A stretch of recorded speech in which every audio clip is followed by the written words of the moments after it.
that is where two-spirit energy comes from. Not from one end of the spectrum, not from the other end, but from right in the middle. And because we are right in the middle, we encompass all of it as well.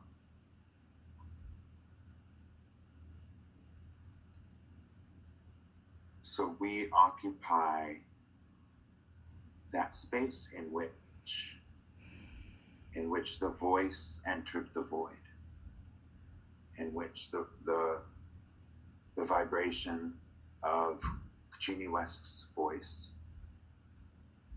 that moment in time in which Kachimindo's physicality started to shake. If the sun is male and the moon is female, then the two-spirit represents the time in which those two heavenly bodies occupy the sky at the same time. We are the dusk. We are the dawn. We are the space in between land and sea. We are the space in between trees and sky.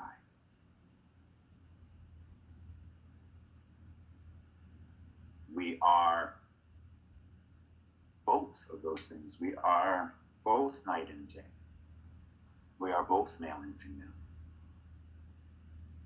And so, two spirits that were assigned male at birth,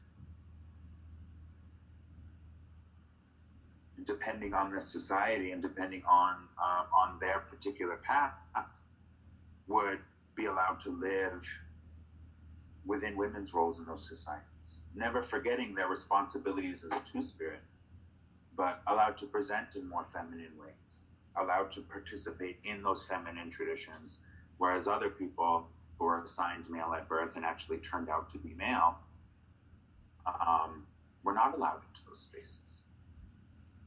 And on the flip side, two spirits that were assigned female at birth were seen as some of the fiercest warriors, as some of the strongest and fastest hunters, of some of the fiercest fighters on the front line. I think that one of my favorite stories about two-spirit people involves the British Army marching upon or attempting to attack one of the nations within the Haudenosaunee Confederacy. And at that time, that nation decided, one of their spiritual people had a vision to put all of the two spirits on the front line, regardless of whether or not that person was a warrior, to put all of them on the front line. And so when the British Army showed up and they went to attack, they actually turned around and ran because they saw all of these two spirits on the front line. And from their perspective, not understanding us and placing their own societal judgments on us, they saw women dressed as men and men dressed as women. And it terrified them so much that the battle didn't even happen. And I think it's just such a testament to the strength that two-spirit energy has against that force that is colonialism, that is Western colonial patriarchy. And earlier I mentioned that people would often, or anthropologists would often try to describe two spirits specifically as people who were assigned male at birth, and then transitioned, to affirm their gender identity. But the reason I say that isn't the case is because that idea of having to affirm one's gender identity and align it with the sex that we were assigned at birth would never have existed. Two-spirit people didn't transition. We didn't need to affirm our gender because it was affirmed by the society that brought us up. And so now, I think that this two-spirit energy is manifesting in a lot of different ways because of our cultural influences from the outside. And now, I say that if you are an indigenous person,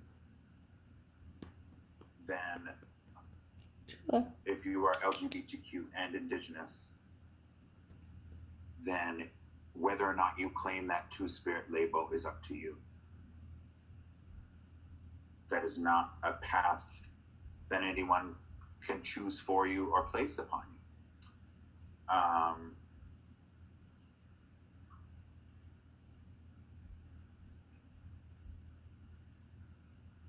But you can choose that path for yourself. And I believe that those who are indigenous and feel called to that two-spirit path, you're called to it for a reason. You don't feel that call because it's a coincidence. If you are indigenous and you are LGBTQ and you think that you might be a two-spirit, then you probably are. And our ancestors, our two-spirit ancestors, our transcestors, if you will, they're calling you home.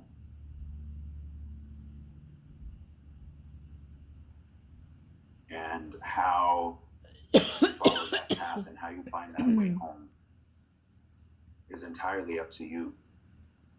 But you have to know that we are here. Come on. And that we're waiting for you.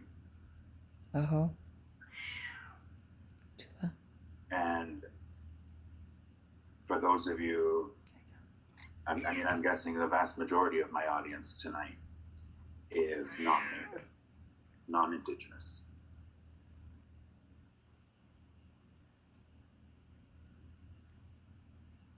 My cultural teachings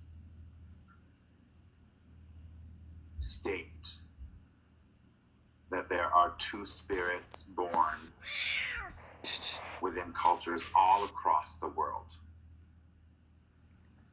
So my teachings state that two spirits are not exclusive to Turtle Island. The term two-spirit is exclusive to Turtle Island. Other cultures will describe their people in between in very different ways. So two-spirit is pretty specifically a North American way, North American nomor, I guess, to be able to describe this cultural role, this cultural and societal role. And the term two-spirit actually came from the year 1990 at the American Indian Gays and Lesbians, American Indian Gay and Lesbian Conference in Manitoba, Canada, or Native American Gay and Lesbian Conference. I never remember the acronym for the conference because, quite frankly, it wasn't very catchy. But it had to do with Native American lesbian and gays, lesbian women and gay men having a conference, and at that conference, it was decided by all of these indigenous people. I mean, even back then, the term indigenous wasn't being used as commonly as it is today. It was decided that two-spirit was the closest English representation to describe this cultural and societal role that happened within nations all across Turtle Island. And two-spirit specifically comes from, directly translated from the Ojibwe word, Mijiminduok. So in Passamaquoddy, that would be Mijiminduok. I don't use that term for myself because Chimindu was so masculine. I am not Niziminduok. I am Niziniwasquanu. when I describe myself, I use the feminine Great Mysteries name because I'm feminine of center. That is where I reside. So Two Spirit was that direct translation of that Ojibwe term. And the reason I'm so adamant that this is not a label for non-Indigenous people to claim is because you don't have this history stolen from you the way that we do. You do not have the work to do to reclaim this tradition the way that we do. And this is the way that I feel about non-Native people participating in ceremony as well. I believe that non-Native people are deserving of healing and are deserving of medicine because all people are deserving of medicine. All people are deserving of healing. However, until all Indigenous people have the ability, have the access to those teachings, to that knowledge, it's not right for you to step in and try to claim that knowledge for yourself first. Not when your ancestors are the reason we have to reclaim it to begin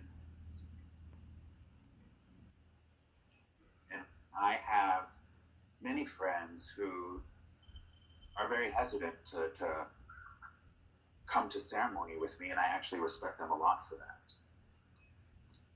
Because if you were somebody who was very anxious to go to ceremony with me,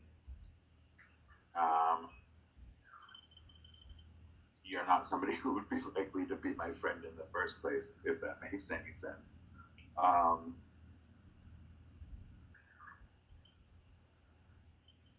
We as Native people are very protective over our traditions because we've had to work so hard to keep them.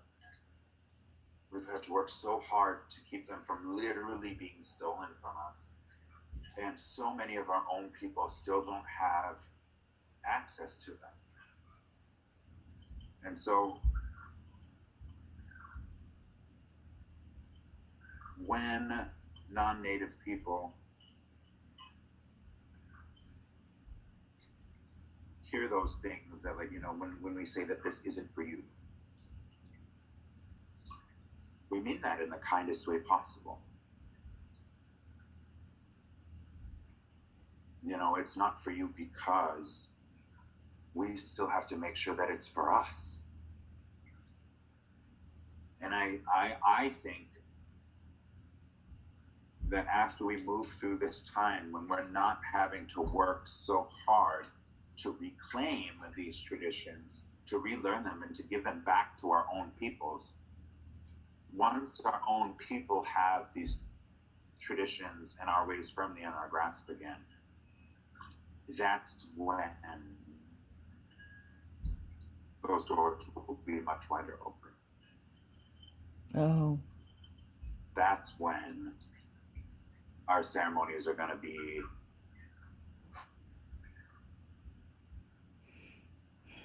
feel a bit less alienating.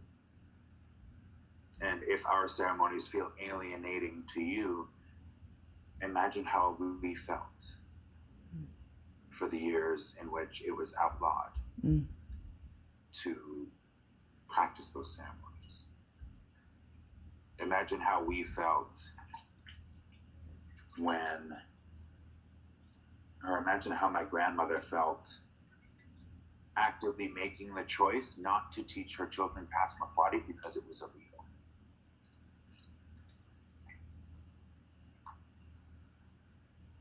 Imagine how my mother felt being 11 years old, not knowing the Passamaquoddy language. And all of a sudden, the Native American Religious Freedom Act of 1978 gets passed. And all of a sudden, as an 11-year-old, you are given permission to speak your language again. And now imagine me, not knowing any of that, growing up learning Passamaquoddy from my grandmother, growing up speaking Passamaquoddy in school, going to school and hearing my stories. My generation is very unique. My mother's generation didn't get that experience that I got.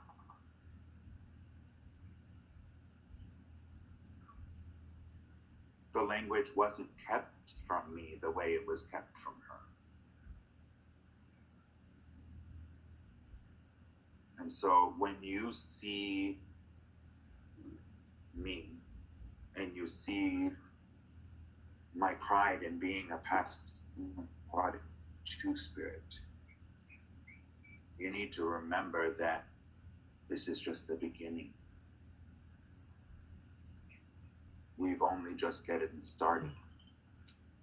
We have 500 years of trauma to heal from.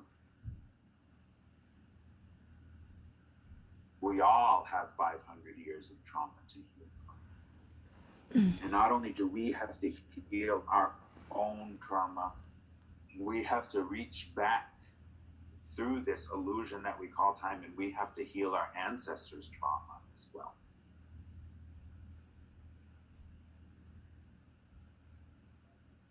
And so that's why some of these things aren't for you yet. We're not ready to allow you access to them because we still don't even have access to them. And so as Native people, if we are going to be able to bring back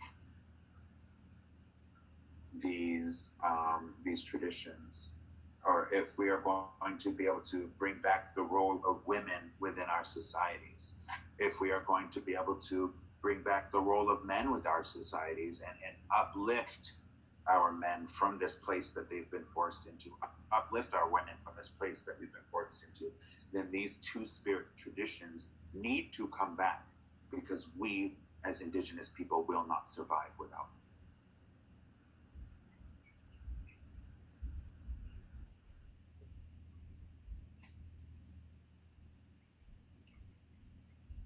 And I've been seeing a lot of questions pop up, and we have plenty of time. And so with this, I'm going to go ahead and open this chat. And I'm going to look at some of these questions, and I'm going to try to open some of them, answer some of them for you. I don't know if you can still see me, but I'm sure you can still hear me. You can probably hear my ducks as well. Okay.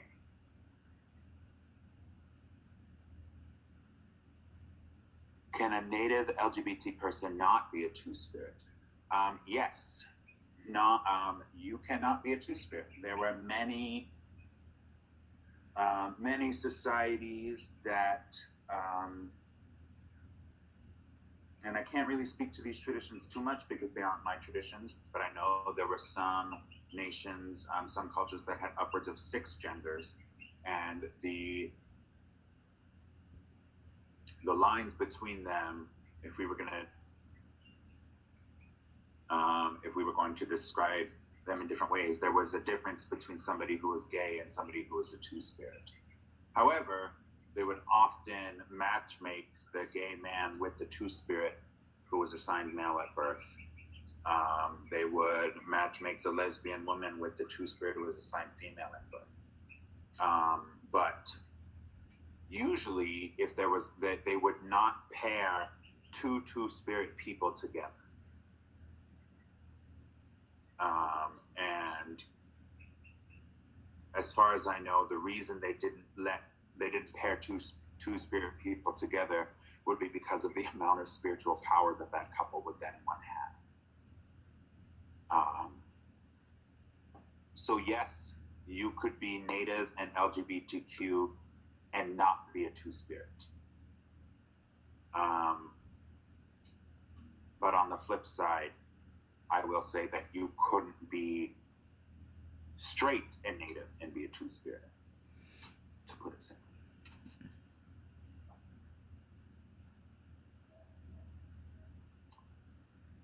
I just saw something about why then did you open the space to not indigenous who identify as being able to shame us with exclusivity. Yeah, Catherine Robin, you have a very loaded question. And if you think that I am specifically excluding you, then you're not only not listening to me this year, you didn't listen to me last year either. Because I definitely didn't tell you last year that you were allowed to identify as a two-spirit. What I did was I invited people who existed in between to come and sit with me in that space.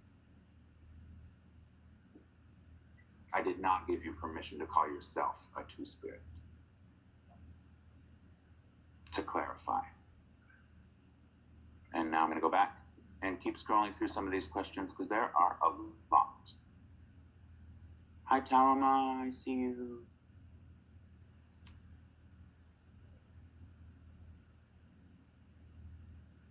I'm going to do my best to get through all of these questions. Can a native LGBT people not be a two-spirit? Answered that. Can a two-spirit can also be female? Yes, we answered that.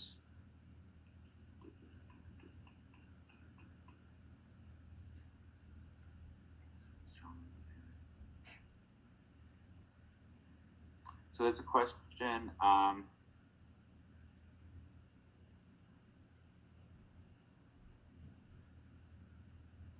How can I help serve in our collective goal of healing to restore the balance, to make space for those who don't know where their space is in the world? So this question comes from a non-native, non-indigenous person who is a 33-year-old male and feels very connected to this experience. And I think this will tie into Catherine Robin's question as well. The reason non-indigenous people were allowed into this space ties back into that belief that I believe you deserve healing. You still deserve this medicine. I'm not saying you can't come and take these teachings and allow them to heal you in your regular everyday life. I'm saying you can't call yourself a two-spirit. So for this, that's it. That's all I'm saying. That word, two-spirit, just doesn't belong to you. It's quite simple. And so I resonate strongly with the feeling of having to be my own elder. How can I serve in our collective goal of healing? I guess my question, let me see if there's a name here, to Ryan Socha, to answer your question. I don't know how to answer your question in terms of what you can do in the future. The only thing I can say is that you're doing it now. You know, coming and listening to my teachings about those in between is going to help you open your own eyes to find your teachings from your own cultural background. Because Indigenous peoples of Turtle Island are not the only ones to have these in-between traditions. So Ryan Socha, you're doing it. So Jamie Bailu posed the question now.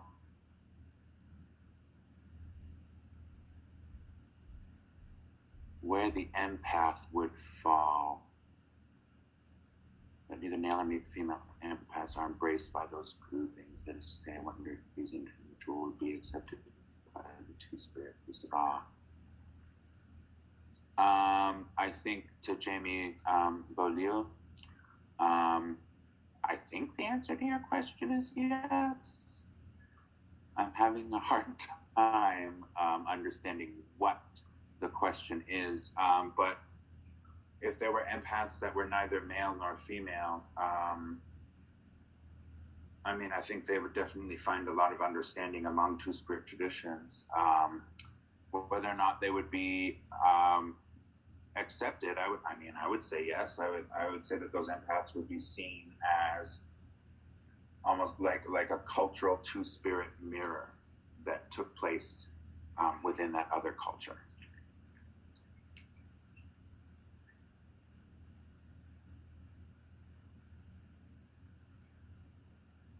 Okay, so this is a question about two-spirit and sexual orientation, and I answered that a couple of times already, so I'm not going to keep going back.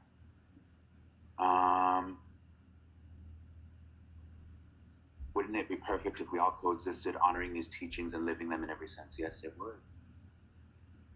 Thank you very much for sharing. What are some of the views on people that are the product of rape, civil mixed, and we are welcoming the ceremony? Are we welcome to our history on the indigenous side? I'm just curious what people thinking. Thank you from the heart. That is a very heavy question. And so I can only answer that with my heart. Of course, you would be welcome to learn about your indigenous side, because you wouldn't be blamed for what happened. You wouldn't be blamed for the circumstances around your own existence. So I encourage you to find your community,